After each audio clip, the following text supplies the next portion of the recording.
Hi, my name is Isabel, and this is my Unit 6 nutrition project. For this project, I decided to create a sport-specific meal plan for swimmers. I'm going to start off with the basic facts of nutrition, like what it is, how it's beneficial to us, and how it's beneficial in sports. So what is nutrition? Nutrition is the study of food and how it affects the health and growth of the body. Nutrients are substances found in foods that our bodies use to grow, reproduce, and survive, and it is beneficial because it provides energy, reduces high blood pressure, reduces certain diseases like cancer and diabetes, and it also lowers high cholesterol. Nutrition in sports is very beneficial because it improves the athlete's performance, provides energy, and decreases the risk of dehydration. All athletes need to consume more proteins, carbs, and fats, as well as micronutrients like vitamins and minerals than the average person. This is because this allows for the athlete to grow and have enough energy to perform well. Moving on, we're going to go into my meal plan for swimmers, as well as the importance of nutrition in swimming, important food groups, and a meal plan for the average day. Nutrition in swimming is very important because swimmers burn lots of calories, so they need to take in more food so they have more energy. You also need to eat after working out, not just before, so your body can fully recover for your next workout. On meet days, swimmers should have a healthy dinner the night before, a good breakfast, and have a snack right before swimming as well, because they need as much energy as they can get. In nutrition, there are a lot of different food groups that you could choose from, but I feel like these three are the most important, especially in swimming, and they are carbs, proteins, and fats. Going more into depth, some carb foods would be breads, rice, pastas, potatoes, beans, and peas, and the average carbohydrate intake is 225 to 235 grams, or 1 gram per kilogram of body weight. And moving on to high-protein foods, that would be chicken, salmon, eggs, fish, almonds, Greek yogurt, and the average protein intake is 50 to 175 grams, or 0.8 grams per kilogram of body weight. And some high-fat foods would be red meat like pork, dairy products, some pastries, popcorn, bacon, chips, and the average intake for fatty foods is 44 to 78 grams per day, but this does vary by body weight. And then here we have my everyday meal plan that I created. We're going to start off with breakfast, and on this side is a couple of different meal options that you can choose from.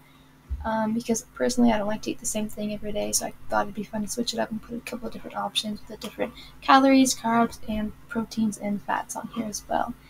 So for example, if you were to have 1 cup of oats with milk, the calories you'd be getting from that would be 250 to 300, and the carbs would be 75 grams, proteins would be 11 grams, and the fats you'd be getting from that are 2 grams. And then if you wanted 2 pieces of toast, 2 pieces of whole grain toast, the calories would be 138, the carbs 24 grams, protein 7.2 grams, and the fats 1.8 grams. But if you were to have 2 eggs on whole grain toast, the calories from that would be 260, the carbs would be 28 grams, protein 17 grams, fats 11 grams, and then, moving on to a protein shake, if you want to have a drink with your breakfast, the calories from that would be 120 to 140 per scoop, and then for carbs, it'd be less than 10 grams, and then proteins 10 to 12 grams per scoop, and for fats, it'd be 3 grams. This is all estimated because my research could be different than the products that you're using in your meals as well. So, yeah. Next, we have meals for snacks, because I feel like it's always good to have a snack throughout the day, whether it's before you work out or after you work out. Something just to hold you over until lunch or dinner is really good.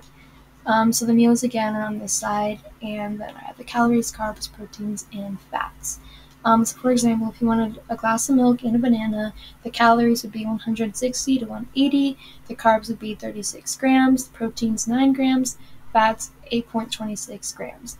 And then if you wanted peanut butter on whole grain bread, the calories would be 342, the carbs 34 grams, proteins 13 grams, and fats 19 grams.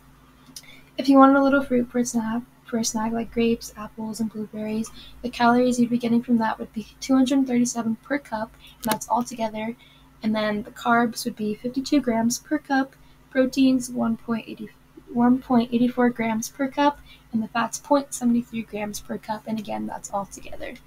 And then a good little trail mix snack would be 180 grams per pack, and then 10 grams of carbs, 5 grams of protein, and then 11 grams of fat, and that's per little pack.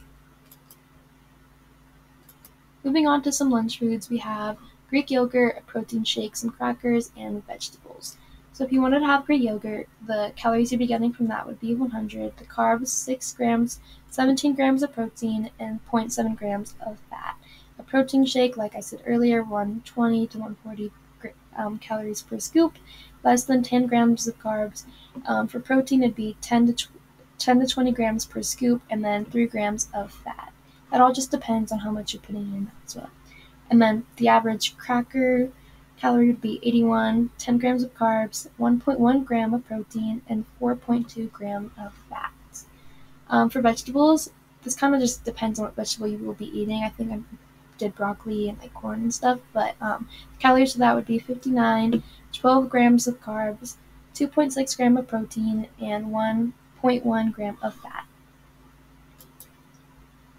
And lastly, we're moving on to dinner. So some of the meals that I chose for this were chicken with whole grain pasta, tuna with whole grain pasta, baked potato with beans and cheese, and a burrito bowl with rice and corn. So the calories for the chicken pasta would be 500 to 700, and then 82 grams of carbs, 45 grams of protein, and 30 grams of fat. For the tuna pasta, it would be 430 to 600 calories, 84.4 grams of carbohydrates, and then 24.9 grams of protein, 9.3 grams of fat. And then moving on to the baked potato with beans and cheese, we have 500 to 1,000 calories, and then 40.8 grams of carbs, 12.6 grams of protein, 7.2 grams of fat.